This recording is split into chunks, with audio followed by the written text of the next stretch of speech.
Apparently, we should all be alarmed, worried, nervous about the fate of the world. That doom and gloom, that apocalyptic foreboding you've heard from Greta Thunberg and other climate catastrophists is spreading. Celebrating our successes and encouraging optimism is out of fashion these days. It's seen as Trumpian. The zeitgeist now is all about the end of the world. Remember the doomsday clock, a minute to midnight and all of that?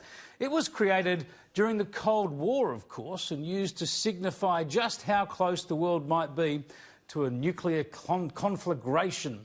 We used to be terrified, of course, of mutually assured destruction. I guess after Ronald Reagan won the Cold War and the purveyors of the doomsday clock, they had to find something else to worry about. And they did. You guessed it. The clock now looks at the risk of war, sure, but also climate change, which is why they have now found an excuse to move it to its most frightening level ever, 100 seconds to midnight. Today, the Bulletin of the Atomic Scientist moves the hands of the doomsday clock. It is 100 seconds to midnight.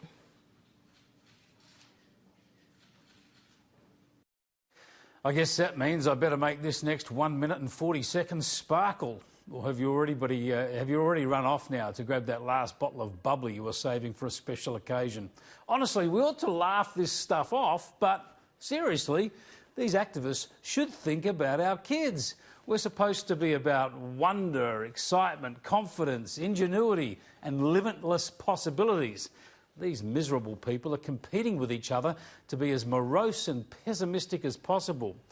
Look at the way the Davos set there in Switzerland this week have hit back at one accomplished, senior, powerful and responsible person, the US Secretary of Treasury, Steve Mnuchin, because he dared to scoff at Thunberg lecturing his country on climate policies. Here's how Yahoo Media covered it.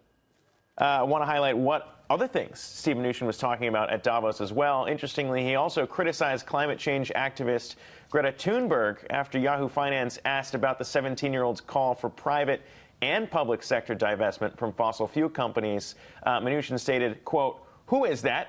Is she the chief economist? After she goes and studies economics in college, she can come back and explain that to us." He clarified that the first part, where he didn't know who Greta Thunberg was a joke. But even the second part, I guess, is also a joke.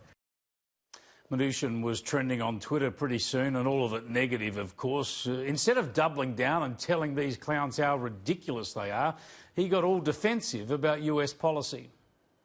What the president has said is he got out of the Paris Agreement not because he doesn't like the environment, but because it was a bad deal. It was unfair for the U.S. There are a lot of other important issues. Obviously, this health issue and what's going on, the potential of health issues spreading, nuclear proliferation. Clean air, particulate pollution. If you look at the Middle East, the president has made very clear Iran can never have a nuclear weapon. Nothing against the climate issue. That's a much better risk. It's much bigger risk today. And I think that the youth needs to understand climate is one issue that needs to be put in context with lots of other things. Now, America is showing the world the way on energy policy by exploiting vast supplies of gas through fracking. It's saving money, boosting the economy, and get this, reducing emissions because it's replacing coal-fired power. But it's not woke enough for the climate activists.